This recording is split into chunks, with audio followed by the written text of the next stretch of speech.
what's the difference between Medicare and Medicaid? Those two names sound so familiar, but people are generally confused about it. But let's start with a simple one. Medicare is what everybody gets once they reach the age of 65. You roll in Medicare. I'm 65. I'm in Medicare. No, it's not free. I pay a monthly premium for it. But when people go on Medicaid, they might be younger than the age of 65, but still be qualified for Medicare because they're on Medicaid. Yeah, because typically then if you're under the age of 65, you would have to be disabled. Then you would qualify for Medicare and or a blend of Medicaid. So Medicare and Medicaid were formed out of the same constitutional act. Medicare is health insurance to anyone over 65 that you pay for.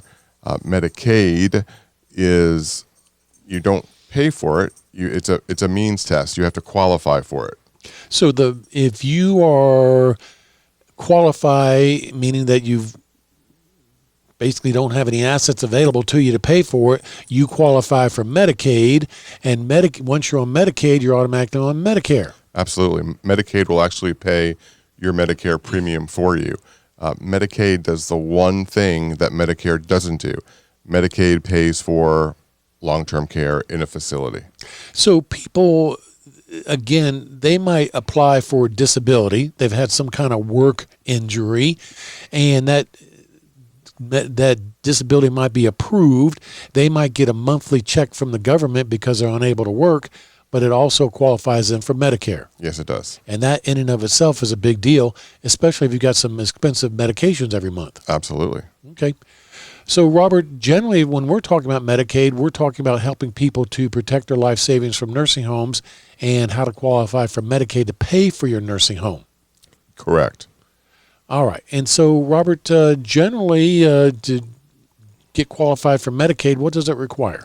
So it's a means test. There's always an income test, which means if your gross income is over $2,382, if it's under that, you automatically qualify for Medicaid for income standard. If it's over that, you don't qualify, and then we have a Medicaid compliant tool that we use here at the Olson Law Group called a qualified income trust that would allow them to qualify for Medicaid. Income is a whole different ballgame.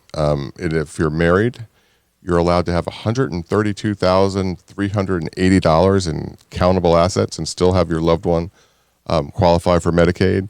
But if you're single, you're only allowed to have $2,000 in countable assets.